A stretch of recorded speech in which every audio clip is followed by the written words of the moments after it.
What's up guys, Sanjot Keer here. Welcome to YFL. Rasgulla एक ऐसा Indian dessert है जो प्रॉबेबली पूरी दुनिया में one of the most famous Indian desserts है और होना भी चाहिए because it's an incredible dish.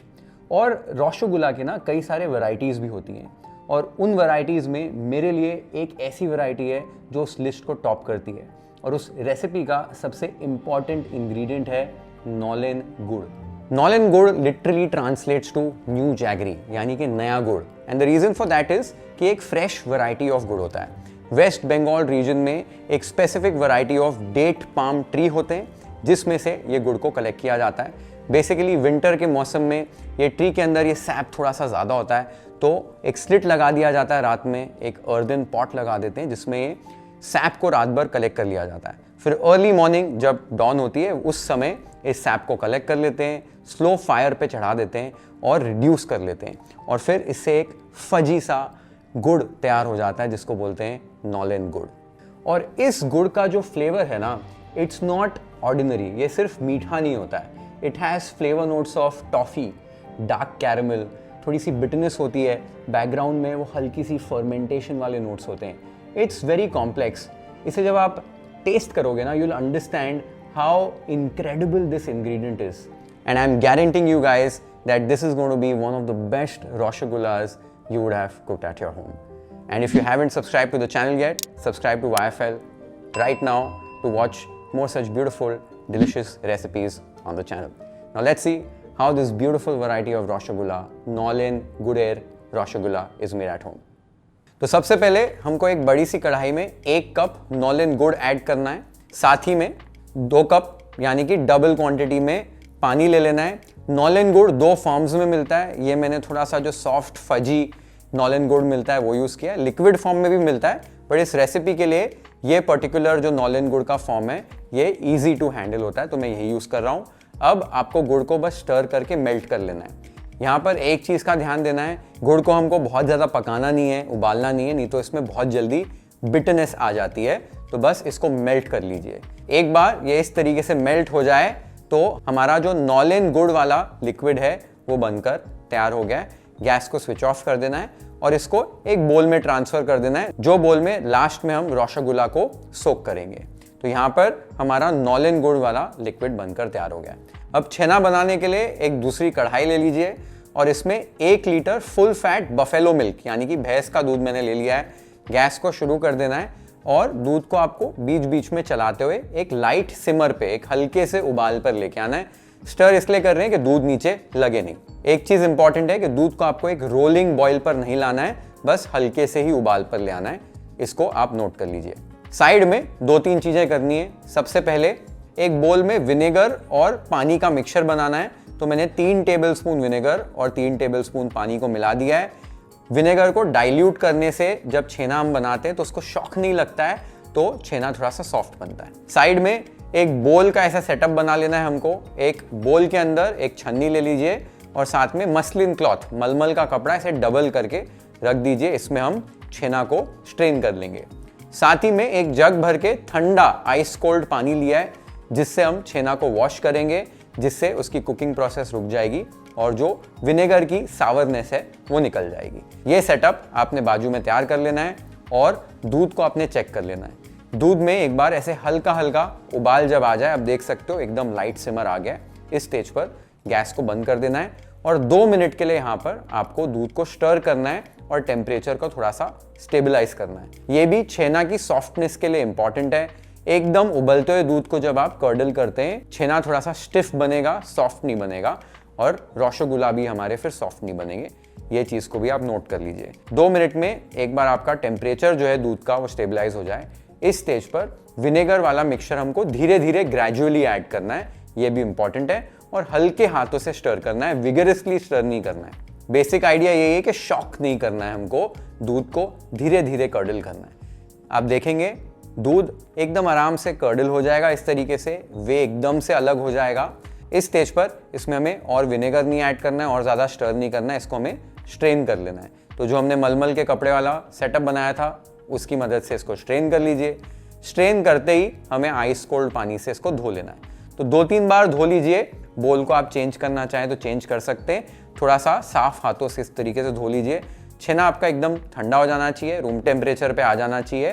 Cooking process यहाँ पर रुक जाएगी और जो सावरनेस है विनेगर की वो निकल जाएगी। छेना एक बार आपने धो लिया है, इसमें से आपको एक्सेस मॉइस्चर को निकालना है, तो उसके लिए आपको मलमल के कपड़े की मदद से इसको स्क्वीज करना है। तो इसको हल्के हाथों से स्क्वीज कीजिए, बहुत ज़्यादा प्रेशर अप्लाई करने की ज़रूरत नहीं है। नेचुरली एक बेसिक प्रेशर लगाने से जितना मॉइस्चर निकलता है उतना मॉइस्चर निकाल लेना है। इधर एक चीज़ का ध्यान देना है कि छेना को बहुत ज़्यादा ड्राई नहीं करना है, एकदम निचोड़ कर, हल्का सा मॉइस्चर इसमें रहना चाहिए।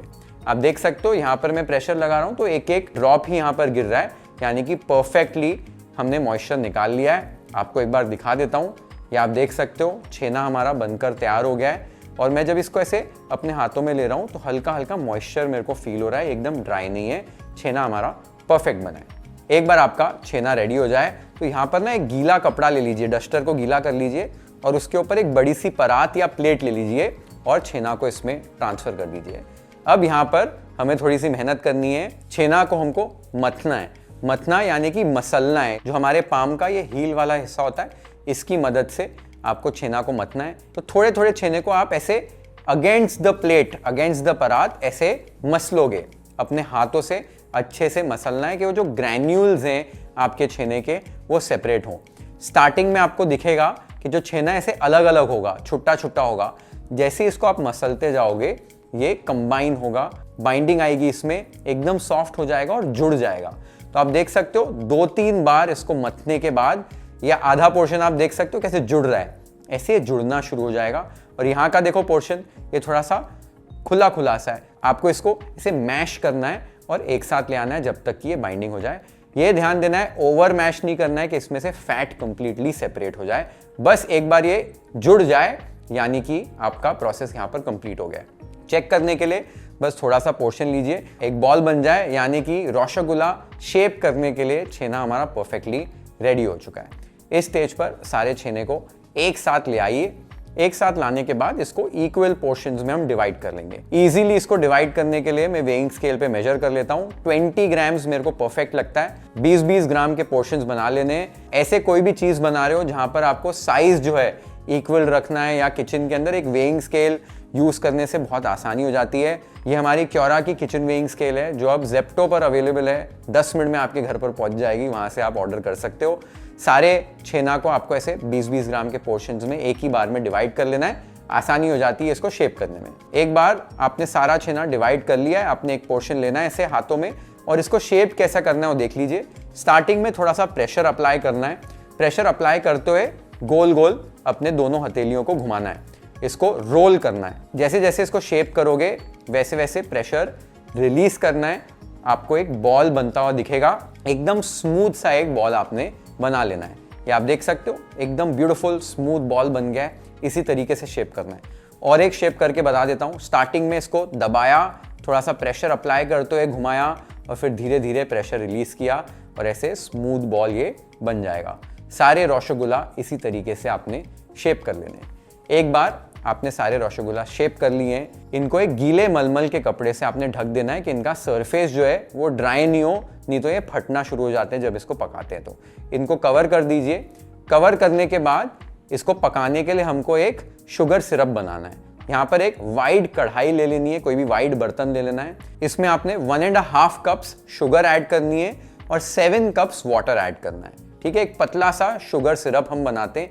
गैस को शुरू करके आपने शुगर को मेल्ट कर लेना है और एक बार शुगर मेल्ट हो जाए तो ढक्कन लगाकर इस शुगर सिरप को एक रोलिंग बॉईल पर लेके आना है। चीनी यहाँ पर क्यों यूज कर रहे हैं मैं आपको जल्दी बताऊंगा। एक बार इस शुगर सिरप में एक रोलिंग बॉईल आ जाए, इस तरीके से खोलता हुआ उबाल आ जाए, इस स्टेज पर ही आपने रसगुल्ला इसमें ऐड करने। तो जो रसगुल्ला हमने शेप करके रखे थे उनको स्लोली केयरफुली एकदम हल्के हाथों से हैंडल करके ऐड कर दीजिए। एक बार सारे रसगुल्ला आपने ऐड कर दिए।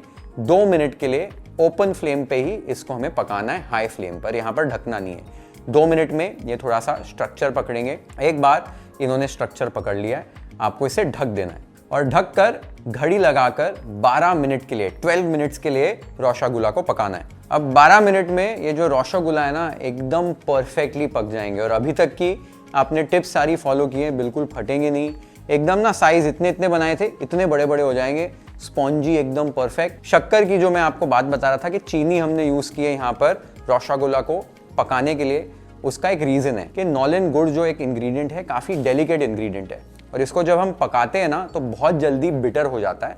तो यहाँ पर आप अगर इसको इतने लंबे समय तक पकाएंगे बिटर होने के चांसेस रहते हैं और थोड़ा सा डेलिकेट भी इंग्रेडिएंट, तो वो मज़ा नहीं आएगा आपको।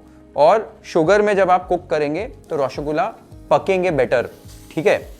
तो इसके लिए हम लोग इसको चीनी में पका रहे हैं और इसके बाद हम क्या करेंगे, ये जो रसगुल्ला एक बार पक जाएंगे इसे हम ठंडे ठंडे पानी के अंदर एकदम शॉक करेंगे, उसकी कुकिंग वहाँ पर रोक देंगे और फिर एकदम से स्क्वीज कर लेंगे। तो ये जो पूरी चाशनी वाशनी सब निकल जाएगी, खाली स्पॉन्ज बच जाएगा और फिर इसको हम नॉलेन गुड़ जो हमने मेल्ट किया था स्टार्टिंग में उसमें ऐड करेंगे और वो सारा नॉलेन गुड़ वाला जो लिक्विड है ये रसगुल्ला पी लेगा। तो एकदम परफेक्ट रसगुल्ला बनेंगे। इसी तरीके से बनाइए, एकदम परफेक्ट रिजल्ट्स मिलते हैं। एक बार आपने 12 मिनट के लिए इसे पका लिया है, उसके बाद दिखा देता हूँ कैसे फूलें और कैसे परफेक्टली पके। तो 12 मिनट हो चुके हैं, रसगुल्ला को चेक कर लेते हैं। वाह, ये आप देख सकते हो क्या साइज एकदम बड़े बड़े हो गए हैं, रसगुल्ला अच्छे से फूल गए हैं, एकदम स्पॉन्जी लग रहे हैं। और आप देख सकते हो एक भी रसगुल्ला यहाँ पर टूटा नहीं है, क्रैक नहीं हुआ है, परफेक्ट रसगुल्ला पक गए हैं। इस स्टेज पर आपने इनको छान लेना है। एक करछी ले लीजिए और एकदम हैंडल केयरफुली करना है, बहुत डेलिकेट है ये। इनको छान कर आपको आइस कोल्ड पानी में इन्हें ऐड कर देना है। ठंडे ठंडे पानी में सारे रसगुल्ला ट्रांसफर कर लीजिए। ये प्रोसेस करने से रसगुल्ला क्या है, अपना स्ट्रक्चर पकड़ लेता है और कुकिंग प्रोसेस यहाँ पर रुक जाता है। ये जो घर पे हमने रसगुल्ला बनाए, इसका शेप जो है वो एकदम आपने देखा बराबर आया है। हल्के से कभी कभी फ्लैट होंगे, थोड़े से, बहुत ज़्यादा फ्लैट नहीं होंगे रसमलाई जैसे, हल्के से फ्लैट होंगे क्योंकि बहुत सॉफ्ट हैं और हमने कोई इसमें कॉर्नस्टार्च या मैदा नहीं मिलाया है। बहुत सारे जो हलवाई हैं वो हल्का सा कॉर्नस्टार्च या मैदा मिलाते हैं स्ट्रक्चर होल्ड करने के लिए। मिल्क पाउडर भी ऐड किया जाता है छेना के अंदर। हमने बस दूध यूज़ किया है, सिंपल नॉलेन गुड़ यूज़ किया है, सिंपल इंग्रेडिएंट से बनाएं। आप एक बार बनाओ इसको और अभी मैं आपको सोक करने के बाद बताऊंगा, इसको स्क्वीज वीज करके तोड़ के बताऊंगा। आप देखोगे क्या soft melt in the mouth rasgulla बनते हैं। तो इनको ठंडा कर लेना है 5-7 मिनट के लिए, उसके बाद आपने इनको निचोड़ना है। तो ये देखो यहाँ पर ये ठंडे हो चुके हैं। इस स्टेज पे इनको निकाल कर केयरफुली अपने हाथों में स्क्वीज करना है और जितना पानी निकलता है वो निकाल लेना है। उसके बाद आपने इन्हें नॉलेन गुड़ के लिक्विड में ऐड कर देना है। तो सारे रसगुल्ला को आपने ऐसे स्क्वीज करके केयरफुली ऐड कर देना है। जैसे ही आप ऐड करोगे देखोगे नॉलेन गुड़ वाला जो लिक्विड है रसगुल्ला एकदम से सोक कर लेंगे, पी लेंगे और वापस से स्वेल हो जाएंगे, वापस से इनका साइज जो है वो बड़ा हो जाएगा। आप देख सकते हो ये कैसे फिर से फूल गए, रीशेप हो गए और इनका रंग आप देख सकते हो एक रेगुलर रसगुल्ला से काफ़ी अलग है, वो नॉलेन गुड़ की वजह से। अब यहाँ पर थोड़ी देर बाद इसे आप खा सकते हो, बट मैं आपको रेकमेंड करूँगा कि इसे ना आप क्लिंग रैप कर दो अच्छे से या एक एयर टाइट कंटेनर में ऐड कर दो और फ्रिज में डाल दो। फ्रिज में डालने के बाद कम से कम 2 घंटे अच्छे से चिल्ड करो, चिल्ड रसगुल्ला खाओ, बहुत मज़ा आता है इसे खाने में। और तब तक क्या अच्छे से और सोख हो जाएंगे अच्छे से एकदम, फिर ठंडे ठंडे नॉलेन गुड़ वाले फ्लेवर वाले रसगुल्ला खाना यू विल एंजॉय इट। तो मैं इन्हें अभी रेस्ट करने वाला हूँ। रेस्ट करने के बाद इसे अभी हम प्लेट कर लेंगे YFL स्टाइल।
भाई क्या चीज़ बनी है ये, इतने soft spongy delicious melt in the mouth rasgulla. और ये जो नॉलेन गुड़ का फ्लेवर है, it's one of the best things I have ever had in my life. आपने अगर ये नॉलेन गुड़ वाले रसगुल्ला पहले नहीं खाएं, ज़रूर ट्राई कीजिए अपने घर पर, या आप जब भी कोलकाता जा रहे हैं, कभी भी ट्रैवल कर रहे हैं और आपको कोई अच्छी जगह पर ये मिल जाए, do give it a try. And मैं अभी जब भी रेगुलर वाले रसगुल्ला खाता हूँ, मेरे को हमेशा याद आती है नॉलेन गुड़ वाले रसगुल्ला की। It's an incredible recipe, do try it at home. जब भी ट्राई करोगे कमेंट्स में मुझे बताना आपको ये रेसिपी कैसी लगी। Share this video with your friends and family, hit the like button if you like this recipe, follow and subscribe to YFL if you haven't yet. Have an amazing time with this beautiful recipe at your home. Cheers.